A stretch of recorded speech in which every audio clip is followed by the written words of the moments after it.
Welcome to the Alain Guillot podcast, a podcast about life, leadership, and money matters. Our guest today is Hussein Al-Baiaty. Hussein, who is from Iraq, he survived the first war with Iraq in the 1990s when the United States were bombarding Baghdad. He went to a refugee camp in Saudi Arabia, and then thereafter he came to the United States as a refugee. And today he's sharing his story in the book that he just published, The Art of Resilience, The Refugee State of Mind. Hossein, thank you so much for joining us today. Absolutely, man. Thank you for having me. This is a wonderful opportunity to get to know more people like yourself, and I'm excited to be here to share parts of my story today. So, Hussein, we hear a lot, I hear a lot about refugees through the media. And all I hear is, hundreds of refugees are coming to the United States for whatever reason, something that is happening in their own countries. And then once they come to the United States, I don't know anything about their life. I don't know how they adjusted. I don't know how they survive. And I guess through this conversation, I have the opportunity to find out what happens after a person comes to the United States as a refugee. But before we get to there, can you share with us a little bit of the background? So you are from Iraq. The United States was having this war with Iraq. Where were you? Can you tell us about your life at that time? Yeah, man. No, these are all great questions, and I'm excited to get into this. So I was about 5 years old when Saddam Hussein decides to invade Kuwait. And there was, political reason, ego, you name it. That guy was, he was a dictator, so he ruled with an iron fist. And so when that happened, the United States got involved, and because they have interest in Kuwait and in that region, specifically when it comes to oil resources, those kinds of things. So unfortunately, that bombing, the wars that started, we were, people in the South, the people, again, always get the wrath of both sides. And we don't want to be involved in either side, right? Like, sadly, the people are who get the bad end of the stick. And so, I remember vividly a night where, and I speak about this in the book, where it was the darkest moment, where we were about to die. And my father just had the whole family huddled in the corner of his bedroom, and he was just, praying. And I remember him just crying and praying, and, for easy transcending to the other side, because we would hear bombs so close. I mean, it would shake the entire house, right? Jets flying so low, glass, breaking the windows.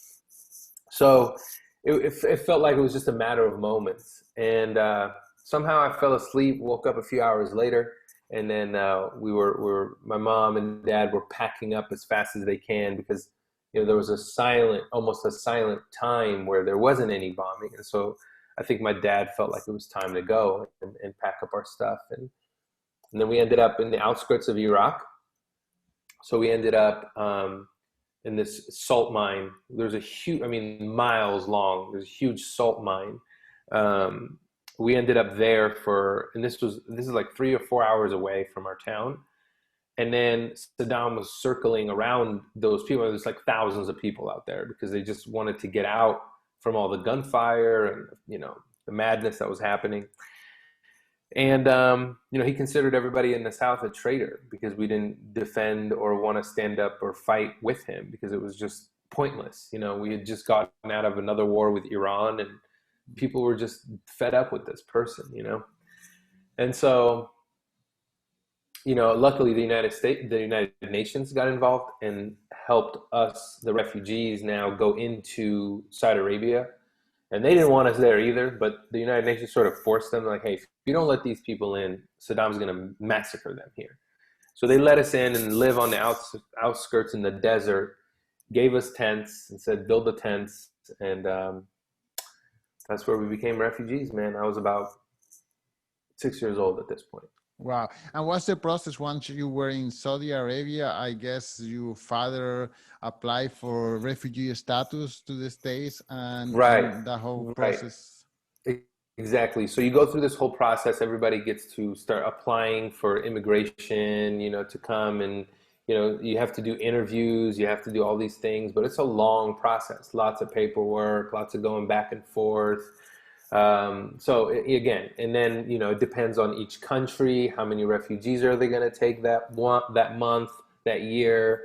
So this is a very tedious process, but nevertheless, like, connections, like everything else, matter, right? Especially in the Middle Eastern culture. It's just who you know, right? But you got to bring value to who you know. And my father did something remarkable. He was an artist. He was a painter. He was a poet, theater, all that good stuff. And, he was a comic as well. And so he had this very unique lifestyle already. And he didn't want to let this dark cloud around us be our circumstance. It was like we got a chance to live, and he was going to try to figure out every possible way to continue that. So lucky for me, I call this thing supportive structures. I had older brothers, an older sister, my mom and my dad. We were all alive, and that was more than I could say about a lot of other people. And so for him, it was like, oh, God gave me another opportunity to live, and I'm going to make the best of it. And so he started, communicating and talking to the soldiers, the Saudi soldiers. And then sometimes they would come to our tent to search for weapons and stuff. And they would see my dad's paintings. And he started painting. He would go get scraps of tents from around the refugee camp. He would bring them to our tent and paint it.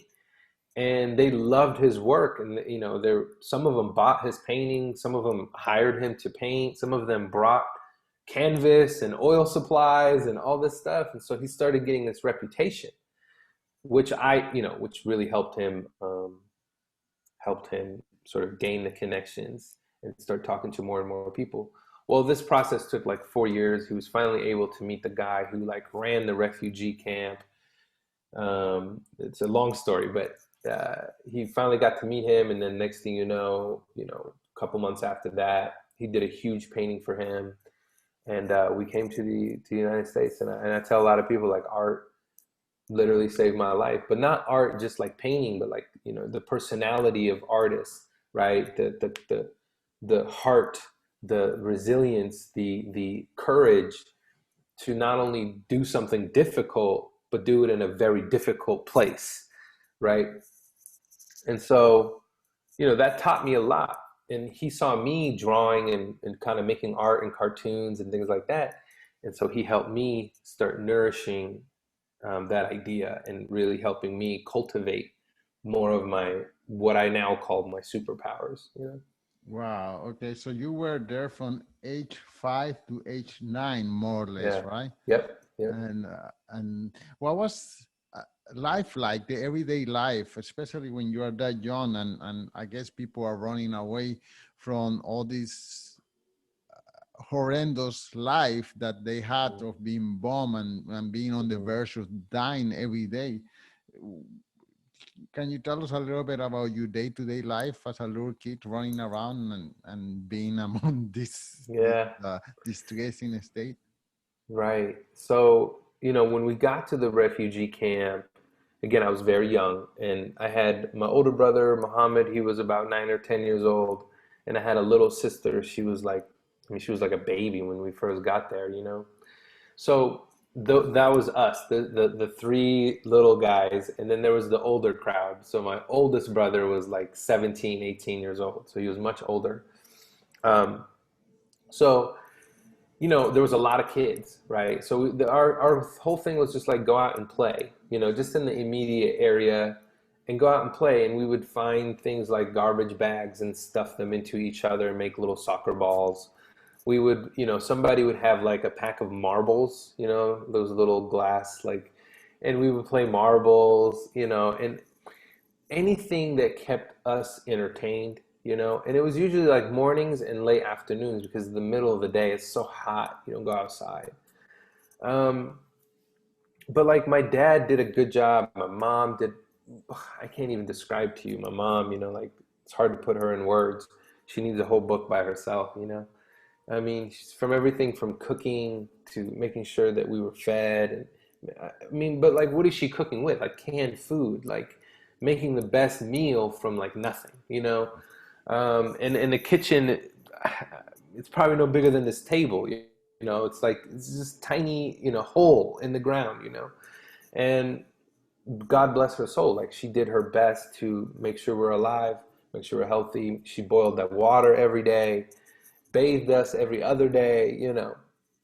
So like I was taken care of, which, you know, I'm forever grateful for that, because this is why I say I'm so lucky. I had support and I had supportive structures. But like around town, like we were just kids, wanted to play, want to have fun, want to joke and, you know, BS and fight with my brothers, you know. And I love being the center of attention because I felt the energy around me always, you know, whether it be other people or sometimes my brothers. They tried hard to hide it, my mom and dad too, to hide depression, to hide what the hell am I doing in this desert? You know, like, what's the purpose of my life? Why do I live here? I didn't realize that until I grew up, of course. But in the time when I saw them sad or whatever, you know, my thing was like, how can I make you laugh? How can I make you joke? And, you know, and bring laughter and smiles to, you know, oh, look what I drew. Look what I painted. Look, you know, I always wanted to make sure everyone around me was like heard or felt. And I always tried to bring my energy and make them feel good, you know, like, don't worry, it's okay, you know. And like, I'm not really sure where I got that. You know, I believe it was strongly my mother and father, because there were some good days and then not so good days, you know. But ultimately, as a kid, even today, when I look back at refugee camps and see these kids playing around, I'm like, they're so innocent, you know, they don't really have an idea of how big the world is. And I think that was for me, like, I never realized how big the world was. I didn't realize there was forests and oceans, and because you can't see past what you don't know.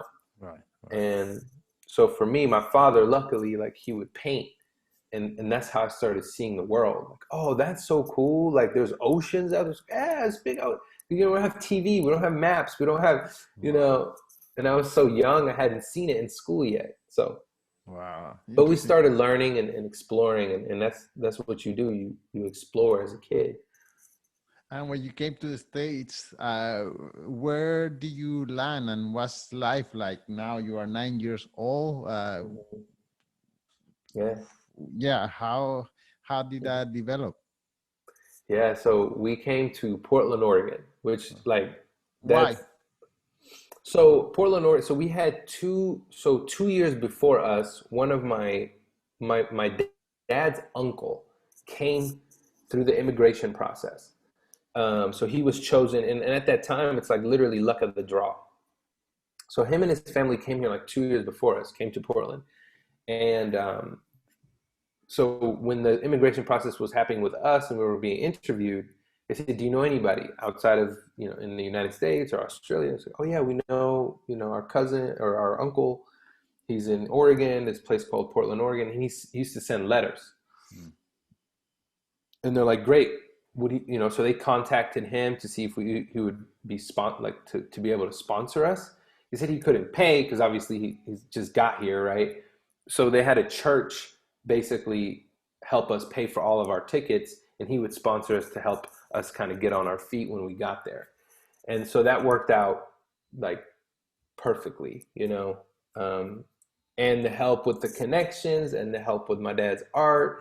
And like he left over 50 paintings for this person that helped us get us going. And so we were very fortunate, got to come here in 1994, summer, June 22nd. And from there on, man, you know, it was like somebody, you know, said go in a race. You know what I'm saying? That's what it felt like. Like somebody finally moved the barrier in that flood, what I felt like opportunity, right? And I was so young. English, man, I think I was speaking pretty fluent within a year because I'm so young and so honed in that I just picked it up from kids around me, school, and like school was so different. Like when school is really difficult in one place, and then you go to a place that's like organized, clean, you have bathrooms, you have one, like it's not, it wasn't, I don't want to say it was easy, right? Because it wasn't, but like the context, I was flexible. I was like, oh, I can do this all day. And so there was no reason to not succeed because everything around you wanted you to be successful. It wasn't against you, it was for you. And those are some things that my father was trying to drill in me, you know, like, oh, this is hard. It's like, no. This is, you got to look at it differently. This is easy because what you went through was hard. You know what I'm saying? Right. And so just always putting my perspective on as to like, not having water is hard. Now I have tap water. Like, you're golden. What, you know, and he would say things like, I got you here. How far do you want to go? You know, and I made promise to him to go to architecture school, and I made it to architecture school, and it took me a while to get into the program because that was really difficult. And then once I was in architecture school, I started like t-shirt printing and things like that just for fun and practicing art. And then once I got out of school in 2010, it was still a bad economy. So I couldn't get a job in the architecture world. So I just kept screen printing t-shirts and, you know, reaching out to companies and organizations and, you know, printing 12 to 15 to 100 t-shirts. Well, that business grew so much. In 2012, I started hiring my first employees. So I was learning business as well. And then by 2015, we had like 6 or 7 employees, automated machines. I just kept going, didn't look back. Right. And yeah, I just grew the business. And then in 2016, I started a company called Refugees to, you know, design our own t-shirts and give back to the refugee community. You know, there was some ups and downs that I talk about in the book around that time, of course. Some things that, you know, I shouldn't have done, things I learned from. But you know, that's how you become that's how you become a human. That's how you know, you fail, you learn from those things. And then we just, you know, now my wife and I continue to do Refugees and still do the printing operations. But, you know, now I'm like hands off. I can do things like this and Write do things. books. Write books. Yeah, exactly. But yeah. What did it feel like to be, well, in certain circles, there is certain animosity against refugees, especially if they are from the Middle East. And for example, I am an immigrant from South America, and I had a super hard time finding my first job because as soon as I opened my mouth, you could detect my Spanish accent. Although I have a French name, I would get plenty of interviews, and then I will open my mouth, and then they say, "Oh, I'm sorry, the position is filled already." So I had a hard time as an immigrant, as a Spanish immigrant, to find a job. I know there is some animosity against refugees, especially from the Middle East in the United States. I wonder if you dealt with some of that. Yeah, 100%. You know, I gleamed over a lot of it, but you know, in high school, college, even till today, man, I feel it all the time. High school, especially after 9/11, you know, college, it was still there. You know, I think partly, you know, I didn't get into the architecture program, you know, 2 times in a row, and finally on my third try. You know, there's even the dean at the time, they had to let him go because he was doing a lot of racial stuff. And it's hard to say, like, you know, it's easy for us as immigrants and refugees to point to a system and say, because I'm a refugee, because I'm an immigrant, because of my accent, because of my faith, right, I wasn't chosen to do X, Y, or Z, right? My path has been more difficult. And let's be honest, like, that path was designed that way because our people from all over the world, right? Like, you got to understand, this is something I had to learn and understand. And it took a long time, but you have to understand that the Caucasian culture has completely taken over the planet, right? And to have a superiority, elitism, right, is to divide and conquer. So if you go to our South American people, what's happening in our cultures today? We almost don't like each other, even in the Middle East. We don't, it's like, oh, Shiites and Sunnis and this and that, and this tribe and that tribe. And there's sadly this almost lack of unity, to where if you go back in time just enough, you see a lot of unity and there's a lot of strength. Beautiful culture, did amazing things, building everything from pyramids to science to math to everything. But then there's a weird time where things got really disgruntled. And it seems like all over the world, those people started disliking one another and making it hard for each other to grow and prosper. And on top of that, you have a system that made sure that you don't grow and prosper. And so that's international systemic racism, right? So I didn't understand that growing up here, of course, right? So I'm always working 10 times harder. I'm sure you do too, 10 times harder than the next person. And as immigrants, that's what makes us so strong. And that's what makes us unique in starting businesses. So I started looking at it as an advantage. A lot of people are like, oh man, I can't get this job and I can't do this and I can't do that. And it's like, well, if you can just get your foot in the door somewhere, right, and this is what we do as immigrants and refugees. We want to get our foot in the door just so we can get some money. Oh, we'll scrub toilets, we'll do whatever. But then ultimately, 65% of Fortune 500 companies are ran by immigrants and refugees. And that goes to show you, because they've been through such a difficult path, that path makes them succeed in whatever they choose. So we're the best, in my mind, this is just my opinion. We're the best entrepreneurs because we've been through difficult times and we've heard the word no so much, right? And the word no discourages so many people and makes us go through that a lot faster because, throughout our lives, because that's all we're used to that. You know what I'm saying? From our homeland and here. And so for me, I wanted to change that. So when I started building my business, I started going to speak to high school and middle school students because I wanted them to see, the kids in the back, the immigrants, the refugees, the Latinos, the Mexicans, the El Salvadorians, the Brazilian kids, the Cuban kids, Middle Eastern, African kids, that like, you can do whatever you want. You have an opportunity. And they can say no all they want, but the best part about being here is you can go build your own path. You can learn and you can build your own path. And I highly recommend that path anyway, because it's more fulfilling. But if you can find a path where you can get a good job, get yourself, and it was all about learning, all about how can you educate yourself and make sure that no turns into a yes. And make sure you surround yourself with supportive people, and offer value. Like my father had value to bring to the table. So it's like, what are your gifts? What are you good at? How can you bring that to the table so that you're always chosen? And, instead of blaming the system, change it. Right. And I think it's hard. Of course it's hard. Nothing is easy. And I think the system, this is what we're given and this is what we have to do. It's our responsibility. So I want to open it up for kids that are coming behind me, right? Because there's more refugees, more immigrants.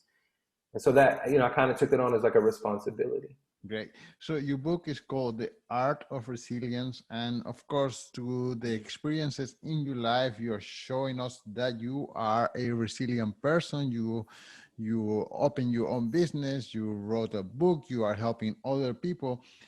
Can you give us some tips on how we develop that resilient mind? And of course, it so happens sometimes that we become also victims of the circumstances. So how to avoid becoming a victim and how to take adversity to become stronger and to be able to face bigger challenges? Oh man, that's a good question. Thank you. So my journey through understanding resilience is I had to understand myself, right? Fully understanding myself. And there's layers to understanding yourself, right? So there's hope, supportive structures, patience, discipline, flexibility, responsibility, connections, all these things, and relationships. So I would say first you have to grow one relationship, and that relationship is with yourself. Number one relationship you have to have is the one with yourself. A lot of people, it's self-talk. Like, I'm not good at this.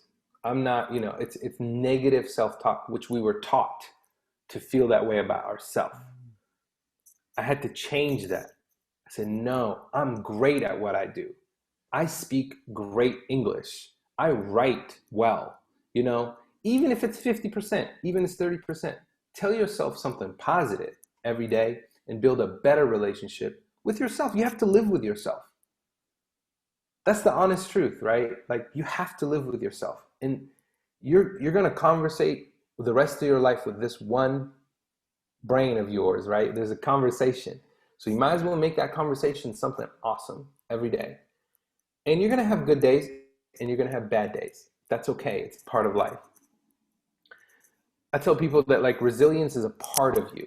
You already are resilient. You already went through something difficult. You're already facing something difficult. But how you look at it, look, there's no one on earth that doesn't go through something difficult. A billionaire, a trillionaire, an extremely impoverished person. My dad told me that the best wealth to have is wisdom, right? And the worst poverty is being dumb, is being illiterate, is being, not willing to change your mind, right? And I think that is so profound to me, because I realize that I'm in control. So my resilience is always going to face resistance. It's the battle. It's the hero and the villain, right? And so the hero is you. You're the resilient one. And the villain is resistance, whether it be your environment, your job, your boss, it could be your spouse. There's something always resistant, right? But if you understand your self-doubt, oh, that's the deepest, that's my next book. This is the deepest one, right? But if you are self-doubt, that takes away your power. That resistance is always going to win. That's like you injecting kryptonite into your body. Superman would never do that, right? Like, Superman would never do that. He would stay away from kryptonite. So so you got to realize, what is your weakness? What is the thing that you have to get out of, whether it be a relationship or a situation or a bad business, or sometimes it's just shifting your mind, changing your mind. I've gotten out of bad deals half my life. Oh, that doesn't work for me anymore. I'm not that person anymore. Time to grow, man. Time to change. And I think so change is a huge thing, but understanding that your resilience is woven with your purpose. And the more you want to know your purpose, the more you have to know your resilience. And the more you know that, the more you know you have the power to overcome whatever comes your way.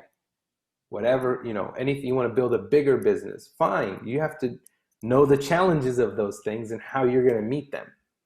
So it always comes back to you as an individual, whether you're an immigrant, a refugee, it doesn't matter who you are, young, old, woman, man. You got to know your weakness. You got to know your strengths and gifts and increase, make them better. Right. Okay. And you also have a podcast. Can you tell us a little bit about your podcast? Yeah, absolutely. So I started a podcast, just earlier this year. It was funny because we do it in a van, and that's the van was actually a funny story, because in the refugee camp, they used to use that same van and they used to toss toys out of it. And I always hated that, because once a month or once every couple months, that van would drive around. It was like a yellow bus, and they would just tease the kids. And, you can easily line the kids up, give them toys, it's the same thing. But there was a lack of humanity in that. And for me, I bought a van like that here to sell my products out of and spread awareness about refugees right, in our thing called refugees, so that I can overcome how I feel about that van. So I don't dislike it. I now made it a part of my business. And so that's meeting yourself. Instead of saying, I hate this thing, say, how can I love this thing? What's it trying to teach me? So now with the pandemic, we stopped going to do events, outside events and things like festivals and stuff. So I was like, well, again, this is flexibility. What else can I do with the van? Well, I've had this idea for a podcast, maybe sharing wisdom like this. What if we just do that in a van? So that's how that started. And we started that in January. And it's really cool. We get to meet people. And then it's another way to gain access, to meet people. And it was something that reminds me of what my father did, right? How do I give something of value so that I can meet someone and then I can get the value from them, whether it be a story or knowledge or business connection or whatever it is. So, well, there are two things that I like about your book. Number one is the importance of having a role model. So many immigrants or refugees come here and they don't see a future or a path to get to where they want to get, okay? And to see that other refugees manage to uh, struggle with life and get to a place where they want to be, it's inspiring. So you are inspiring other people who are struggling with their life, who are lacking resilience, and you're telling them, well, these are the layers of resilience and this is how we can get here and there. But the second thing that I like about your book is that I know that there is this resistance towards refugees and towards immigrants, and by you having a prosperous life, creating your own business, and now helping others, you show the rest of the population that, well, these refugees, they are not bad people. They are here, they come here, they want to work, they want to help each other, and they are helping their community as well. So kind of your book helped open the heart of those people who oppose refugees, who oppose immigrants, because at the end of the day, every immigrant or refugee, they're just looking for a better life, and they don't want it for free. They want to contribute, they want to give something in return for the service that they can provide. And you are there, you are providing something in returns, the t-shirts, the podcast, the book. You are inspiring people, and this is the thing that I like. There's two things: inspiring immigrants, refugees, and opening the door of the hearts of the people who are skeptic about refugees.